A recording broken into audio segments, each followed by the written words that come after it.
What up, y'all? So, it's been a good day. Got some good news on my license. I'm like almost there to be a licensed driver again, so pretty excited about that. So I wanted to make this live video quick. I want to kind of have the headline of this is magnify your rearview mirror. I know in recovery, a lot of people say, don't look in your review mirror. Don't focus in your review mirror. Well, I came up with this philosophy is to magnify into certain things in your review mirror. What inspired this was the other day when we returned to group for our first group since this whole COVID crap happened.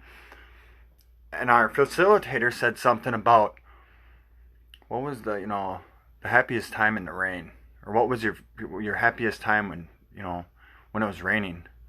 And it all of a sudden I got this vision of me playing with my cousins when we were really little in the water.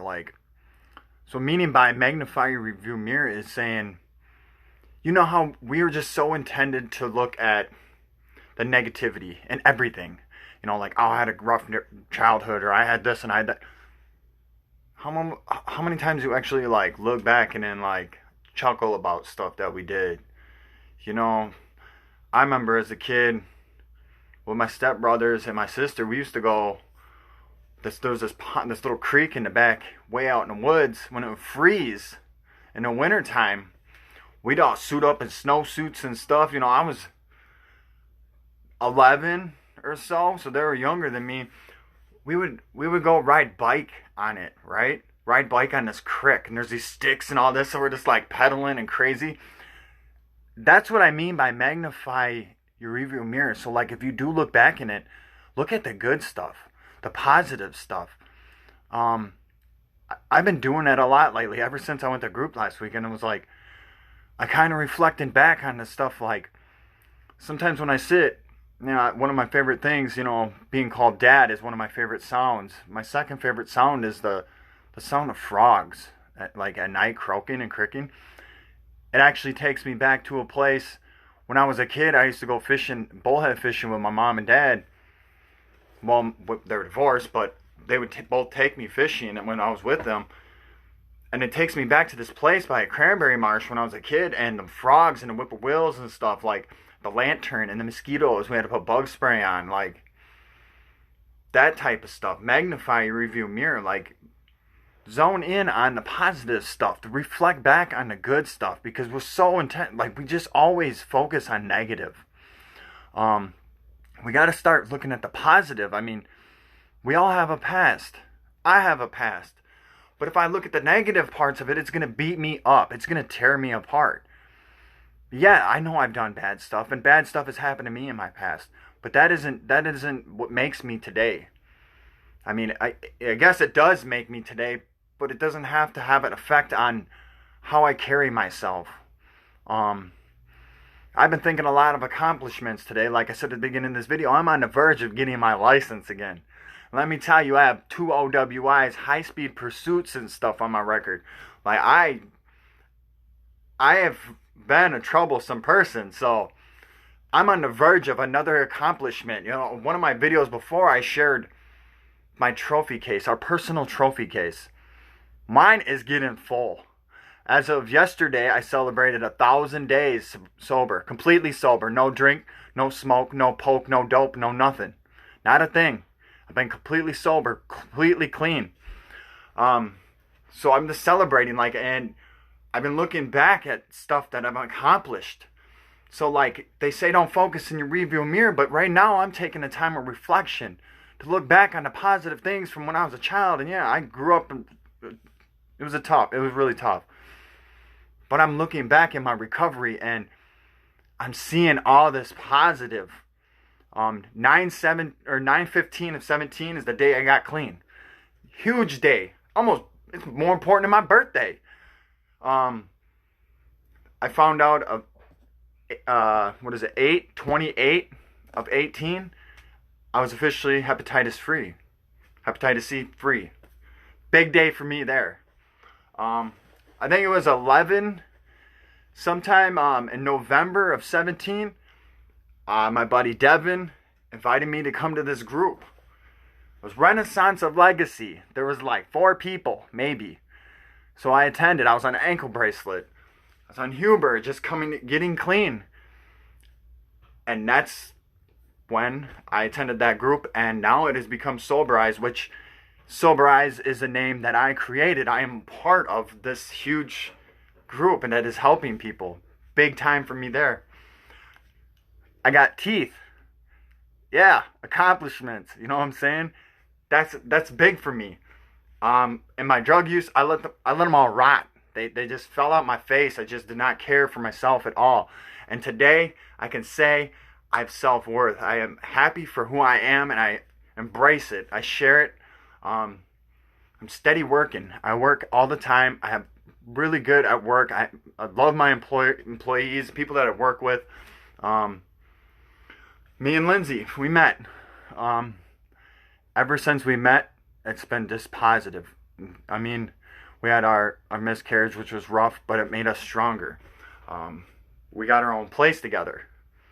I mean, we rented a place, but here we are. We have our own place. I found out from my probation officer, I don't know if y'all been in trouble before and been on paper, but when you go on paper, you feel like you're on paper forever, right? Which I have been. I've been on probation since 2011 for multiple cases. I found out I get off one in December, and I'll get off in 2022. I'll be officially off it all. Crazy for me that's crazy. I have my kids full time. Trophy case.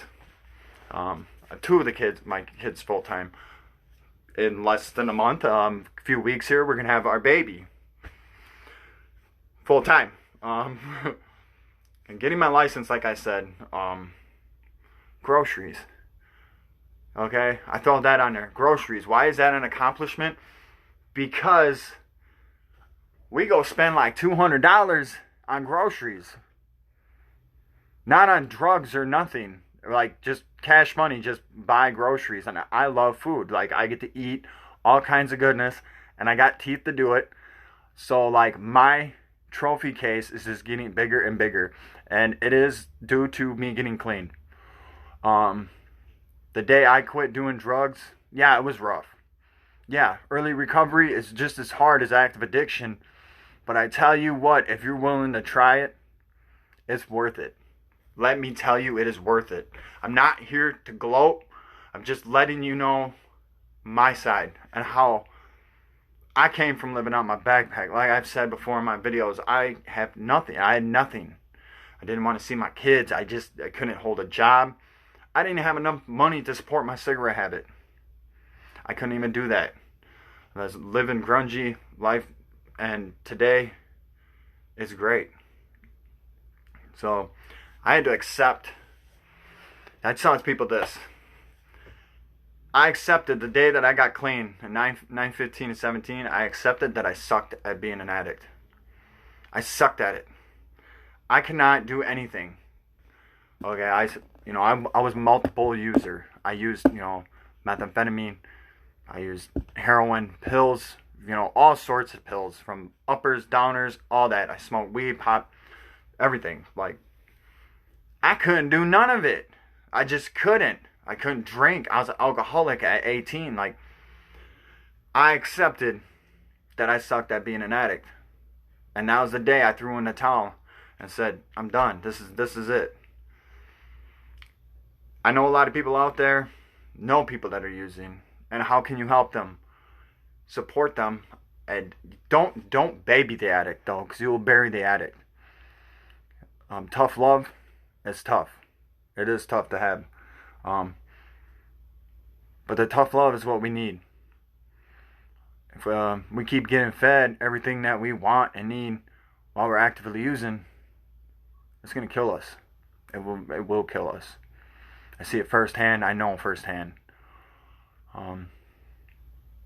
Be supportive, though. Be there to listen. And yeah, it sounds like a broken record. It really does. I know, as an addict, Same excuses, same issues. It's always a revolving door. You always go through the same damn door and expecting that you're gonna get a different outlook and somewhere new. Never got new. You know what I'm saying? Same routine. Back to jail, in and out of jail, just miserable. Be supportive. You know. That's what I can give an advice.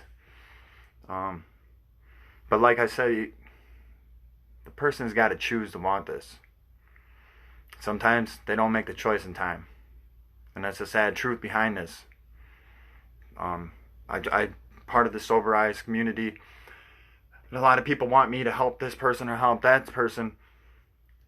I was told once, it's with, not for. I can do it with you, but I can't do it for you.